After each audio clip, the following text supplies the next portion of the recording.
Lena was sitting on her couch after work, half watching her phone, half absent-mindedly petting her cat Milo the way she always did.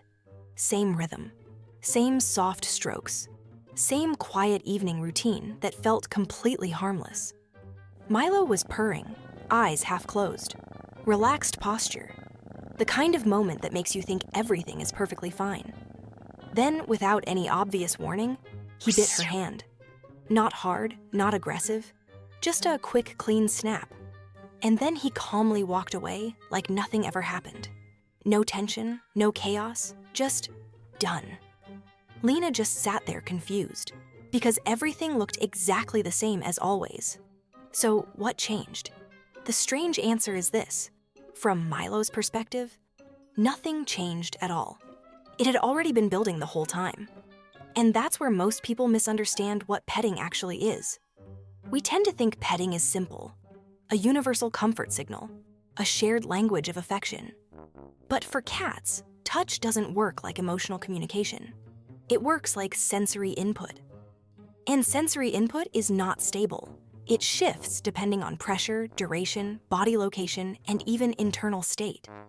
So what feels like loving interaction to us can slowly transform into something else entirely for them, without any visible warning. To understand Milo's reaction, we need to break down how cats actually process touch in real time. And it starts with something most people completely underestimate. 1. Petting is not one consistent signal. When humans pet a cat, we assume we're sending one message: affection. But for cats, touch is not a single emotional signal. It's fragmented sensory data. Each stroke gets processed separately. A slow pet on the head might feel familiar and safe because it mimics grooming. But the same motion repeated too long becomes repetitive stimulation instead of comfort. That's because cats didn't evolve touch primarily for bonding. They evolved it for survival and communication. In nature, touch can mean grooming and trust between familiar cats, pressure during conflict or dominance moments, unexpected contact from predators or competitors. So even gentle human contact is interpreted through multiple possible meanings in their nervous system. And here's the key point most owners miss. Cats don't interpret your intention, they interpret patterns, which means your calm, loving hand can slowly shift from safe to too much without you changing anything at all. And that slow shift is where the problem quietly begins. 2. Overstimulation builds silently. Cats rarely react instantly to discomfort. They absorb it first. That's why petting sessions often look completely fine, right up until they suddenly aren't. If you watch closely, you'll usually see early signals. The tail tip starts moving faster.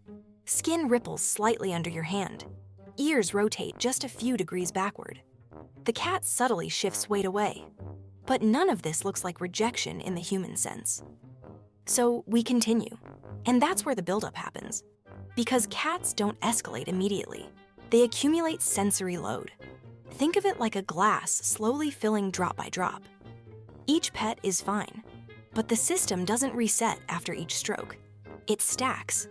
And once that invisible threshold is reached, the response doesn't gradually increase. It flips. Which is why owners often describe it as sudden aggression. But from the cat's perspective, it was never sudden at all. It was just delayed completion of a limit they already reached. And the next layer explains why we miss that limit almost every time. 3. Cats aren't clear with stop signals. Cats do have signals that mean stop. The problem is they're extremely subtle. A slight head turn, a shift of shoulders, a tiny tail twitch, a pause in purring that lasts just a second too long. None of these are dramatic enough for humans to recognize as boundaries. And this is where misunderstanding builds. Because humans tend to interpret purring as approval, stillness as enjoyment, leaning in as permission. But cats can purr while overstimulated. They can stay still while mentally preparing to leave. They can lean in, then disengage seconds later without warning. So what we think is consent is often just tolerance. And tolerance always has an expiration point. The key issue isn't that cats don't communicate. It's that their communication is designed for other cats, not human interpretation. which means we often miss the message long before the reaction appears. And that leads directly into something even more specific about where you touch them. 4. Different body areas have different thresholds. A cat's body is not uniform in sensitivity. Some areas are naturally high trust zones: top of the head, cheeks, under the chin. These areas are linked to grooming and social bonding. But other areas are far more variable: back, sides, base of the tail, belly. And here's the part most people don't realize. These zones don't stay fixed. They change depending on current mood, environment safety, recent stimulation history, trust level in that exact moment. So a cat that enjoys belly rubs today may reject them tomorrow, not because they changed emotionally, but because their sensory threshold shifted. Think of it like a system where sensitivity adjusts constantly. Same input, different tolerance. And when owners keep applying the same pattern expecting the same result, that's when confusion builds. Which brings us to something even more interesting. Because touch isn't just something we give cats. It's something they initiate too. 5. Petting is also communication for them. When a cat rubs against you, headbutts your hand, or circles your legs, they're doing something very specific. They're marking you with scent. Cats have glands around their face that release chemical signals. So when they rub against you, they're essentially saying, "This is familiar, this is safe, this is part of my environment." So when you respond by petting them, you're not just continuing affection. You're layering additional stimulation onto a communication that may already be complete. Sometimes that feels good for them, but sometimes it creates sensory redundancy, extra input on top of finished signaling. And when that redundancy continues too long, cats don't escalate emotionally. They disengage physically, not because they're upset, but because the interaction has already served its purpose from their side, which leads into the final and most overlooked mechanism. 6. Petting has a natural endpoint. Cats don't experience affection as a continuous flow. They experience it in short cycles. Start to interaction to completion. Once that cycle is complete, continued touch becomes unnecessary input. That's when the nervous system shifts into exit mode. Exit mode is fast and decisive: bite, sudden leave, tail flick, and disengagement. Not aggression, just completion. And this is exactly what happened with Milo. But there's one final layer that explains why even good petting can suddenly stop working mid-session. Because cats don't just reach limits, they also reset them. 7. Sensory reset shifts mid-interaction. Here's something subtle but critical. A cat's tolerance isn't just a fixed threshold, it recalibrates continuously. That means what felt fine 2 minutes ago may not feel fine now, even if nothing externally changed. Why? Because cats process touch in short sensory windows. Between those windows, their nervous system recalibrates sensitivity.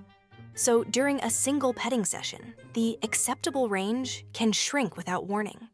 That's why you sometimes see a cat enjoying petting, pausing briefly, then suddenly rejecting it. From the outside, it looks random. From the inside, it's a shifting threshold crossing midstream. And that's what makes Milo's bite make sense. It wasn't a reaction. It was a recalibration happening in real time. Lena replayed the moment again. The purring wasn't a guarantee. The stillness wasn't agreement. Even the calm posture wasn't a promise. It was just a temporary window inside a shifting system. So the next evening, she tried something different. Shorter petting, cleaner pauses. No pushing past the quiet signals. Milo stayed for a moment, then left on his own. No bite, no confusion. Just a completed interaction that actually ended on his terms. And that's the real shift. Not learning how to pet a cat, but learning when they've already had enough. And right now, my cat is lying there. Belly up, completely exposed. Looking like an open invitation I absolutely shouldn't misinterpret. Still, I'm probably going to try anyway. Carefully, slowly. Wish me luck. FurEver.